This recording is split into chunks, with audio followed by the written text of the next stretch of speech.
কেউ মনে করে যে যাবজ্জীবন কারাদণ্ডের মেয়াদ 14 বছর, আবার কেউ মনে করে 20 বছর, আবার কেউ মনে করে 30 বছর।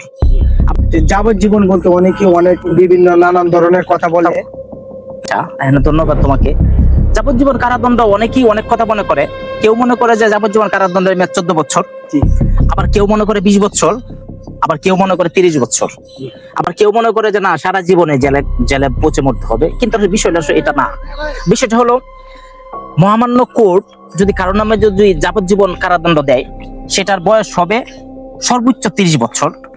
আরেকটা বিষয় হলো, যারা কারাদণ্ড ভোগ করতেছেন তারা যদি কোর্টে, অর্থাৎ জেল অফ কোর্টে যদি তারা যদি ভালো ব্যবহার করে, যদি ভালো আচরণ করে, তাহলে সে কারাদণ্ড কি হয়, মধ্যে মধ্যে মওকুফ হয়, কম হয়। আরেকটা বিষয় হলো, যারা আগে হাজতবাস রয়েছেন অথবা হাজতে থেকেছেন, যে কয়দিন হাজতে তারা রয়েছেন, সে কয়দিনের মেয়াদ কিন্তু কি এই দণ্ড থেকে বাদ যাবে। এখন বিষয়টা ক্লিয়ার হলো? জি জি, বুঝতে পারলাম। Thank you.